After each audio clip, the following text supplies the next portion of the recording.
کہ اللہ شرک کو کبھی معاف نہیں کرے گا، لیکن دوسرا آیت کا حصہ وَيَغْفِرُ معاف کر سکتا ہے کون؟ لمن جس کو اللہ کی مشیت حاصل ہے، وہ چاہے تو معاف کر دے۔ یعنی اللہ کسی کو معاف کرنے کا اپنا حق استعمال نہیں کر رہا ہے، لیکن معاف کرنے کا حق مشیت کو دے رہا ہے۔ اور کل ہم نے اسی بات پہ گفتگو کی تھی کہ مشیت اگر چاہے تو معاف کر دے، اور پھر مثال دے کے تاریخ کے ان واقعات سے مثال دے کے کہ کس طرح کہ اللہ نے سزا دی، مشیت نے معاف کر دی۔ مشیت نے اپنے اس حق سے معاف کیا جو اللہ نے حق دیا۔ اگر اللہ نے حق دیا ہے مشیت کو تو مشیت جب چاہے معاف کر سکتی ہے۔ مشیت اس بات کی محتاج نہیں ہے کہ اللہ کہے جب معاف کرے۔ بس یہ سمجھنے کی بات ہے، یہ سمجھنے کی بات ہے کہ مشیت کو وہی حق حاصل ہے کہ اللہ نے کہہ دیا کہ جب چاہو، جیسے چاہو، جہاں چاہو تم معاف کر سکتے ہو، لیکن میں اس وقت تک معاف نہیں کروں گا جب تک تم معاف نہیں کرو۔ ان اللہ شرک کو میں معاف نہیں کروں گا۔ میں نے کل عرض کیا تھا کہ 7 ایسی بڑے گناہ ہیں، اکبر گناہ ہیں، کبیرہ و صغیرہ نہیں۔ کبیرہ و صغیرہ میں نے بتایا تھا آپ کو کہ کبیرہ و صغیرہ وہ نہیں ہے جو زمانے کے سامنے بتائے جاتے ہیں، بلکہ اکبر گناہ وہ 7 ہیں، معصوم نے کہا کہ جن کی کوئی معافی نہیں ہے، اور وہ سارے گناہ ہماری مخالفت کا نتیجہ ہے۔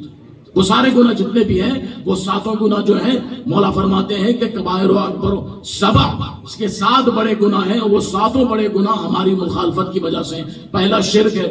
اب شرک پہ ہم گفتگو کر رہے ہیں۔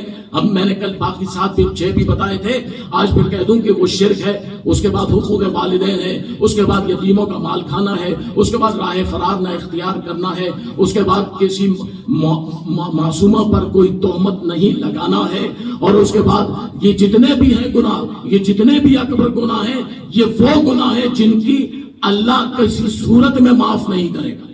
مشیت نے کہا کہ ہم چاہے تو معاف کر دیں، لیکن چونکہ ہماری مخالفت میں گناہ ہو رہے ہیں تو ہمارے حق میں ہے کہ ہم چاہے معاف کریں یا نہ کریں۔ اب اس سے آگے بات بڑھاتے ہوئے میں چاہتا ہوں کہ شرک پہ کچھ بات کروں کہ شرک کا جو کانسیپٹ دنیا کے سامنے دیا گیا ہے وہ یہ دیا گیا ہے کہ شرک وہ ہے کہ اللہ جیسا کسی کو سمجھنا۔ یہی آپ جس سے بھی پوچھیں، جس عالم سے، جس مولوی سے، جس خطیب سے پوچھیں، سب یہی کہتے ہیں کہ شرک کیا ہے؟ کہ اللہ جیسا کسی کو سمجھنا، جیسا اللہ ہے ویسا کسی اور کو سمجھ لینا۔ کہ صاحب فلاں کو اللہ کہتے ہیں، کیوں کہتے ہیں کہ اللہ جیسا سمجھتے ہیں؟ اللہ جیسا سمجھنا شرک ہے اگر، تو سمجھنے کے لیے اصل کو دیکھنا ضروری ہے۔ جب تک اصل نہ دیکھا ہو، جب تک اصل سامنے نہ ہو، اس کی مثل سمجھ میں نہیں آ سکتی۔ اصل اگر سمجھ میں نہ آئے تو اس کی مثل سمجھ میں نہ آئے۔ میں آسان لفظ کہوں کہ اصل جب تک سمجھ میں نہ آئے اس کی کاپی سمجھ میں نہیں آئے گی۔ یعنی پہلے اصل کو اگر دیکھا ہو، میں پھر مثال سے سمجھا دوں کہ میں مجلس پڑھ رہا ہوں، میں تقریر کر رہا ہوں، اور اگر آپ کوئی کہے کہ آپ جیسی تقریر کرتے ہیں ویسے ہی کوئی اور بھی کرتا ہے، تو اب جس نے میری تقریر سنی ہوگی جبھی تو وہ کہے گا کہ آپ جیسی وہ کرتا ہے۔ نہیں، ابھی بھی آپ سمجھے نہیں۔ جو اگر میری تقریر کسی نے سنی ہوگی جبھی تو وہ کہے گا کہ آپ جیسی تقریر وہ بھی کرتا ہے۔ اگر میری تقریر کبھی سنی نہیں، مجھے کبھی دیکھا نہیں، مجھ سے کبھی ملا نہیں، مجھ سے کبھی کلام کیا نہیں، مجھے کبھی دیکھا نہیں، تو پھر کیسے کہے گا کہ آپ جیسا وہ ہے؟ اب اللہ کا جیسا کسی کو کہنا، اب کوئی آنکھ ایسی مجھے دکھا دے کہ جس نے اللہ کو دیکھا ہو، کوئی ایسی آنکھ دکھا دے کہ جس نے اللہ کو دیکھا ہو۔ کوئی آنکھ ایسی ہے نہیں، اگر دیکھ لے تو اللہ نہیں۔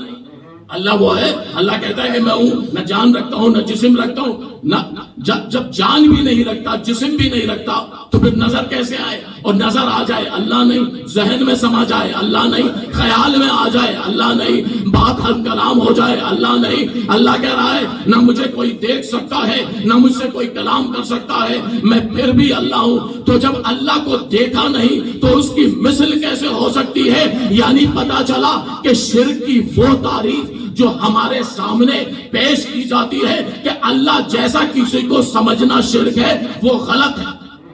اگر یہ مثال ہوتی، اگر یہ تعریف ہوتی تو پھر یہ کوئی کہتا کہ صاحب میں نے اللہ کو دیکھا تھا اور اللہ جیسا فلاں کو میں مانتا ہوں کہ وہ بھی اللہ جیسا ہے۔ جب اللہ کو ہی نہیں دیکھا تو پھر اس نے کیسے سمجھ لیا کہ اللہ ایسا ہے؟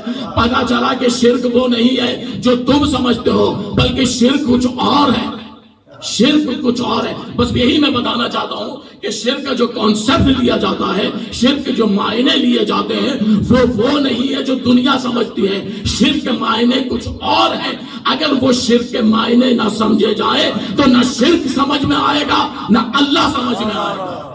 صلوات بھیجیے محمد والا۔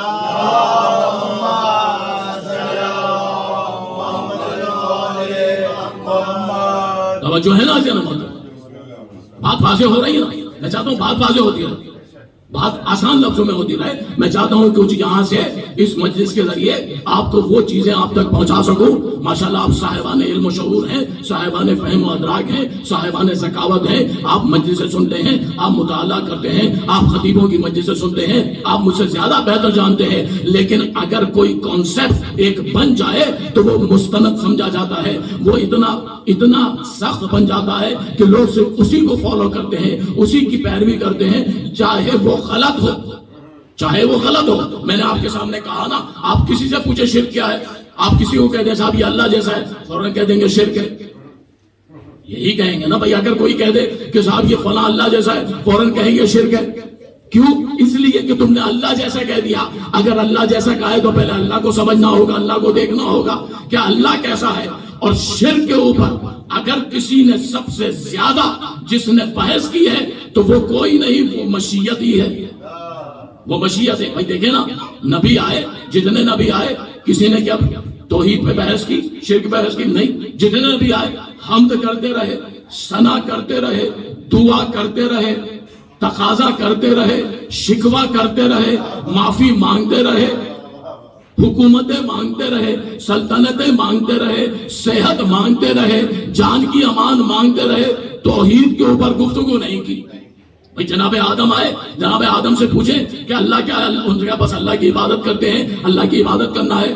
ابراہیم آئے، کہا اللہ کی عبادت کرنا ہے۔ نوح آئے، کہا اللہ کی عبادت کرنا ہے، اللہ کی عبادت کرنا ہے۔ موسیٰ آئے، کہا اللہ کی عبادت کرنا ہے۔ عیسیٰ آئے، کہا اللہ کی عبادت کرنا ہے۔ سارے نبیوں نے کسی نے اس پر بحث نہیں کی اللہ ہے کیسا۔ جملہ میں نے کہا ہے، شاید آپ ابھی تک پریشان ہو گئے کہ میں نے کیا کہہ دیا۔ جملہ میں نے کہا ہے کہ اللہ ہے کیسا۔ بات یہ ہے کہ آدم آ کے یہ کہتے کہ سب اللہ ایسا ہے، اللہ ایسا ہے۔ آدم نے نہیں کہا، کسی نبی نے یہ نہیں کہا کہ اللہ ایسا ہے، کسی نے نہیں کہا۔ یہاں تک کہ ہمارے آخری نبی سلطان انبیاء سرتاج انبیاء نے بھی یہ نہیں کہا۔ توحید پہ کوئی انہوں نے بحث نہیں کی، توحید پہ کوئی درس نہیں دیا، بس یہ کہا کہ اللہ کی عبادت کرنی ہے، اللہ کی یہ بات ماننی ہے، اللہ کی یہ بات ماننی ہے۔ فقط ابو طالب کا لال ہے جس نے کوفے کے ممبر سے کہا کہ اللہ کیسا ہے۔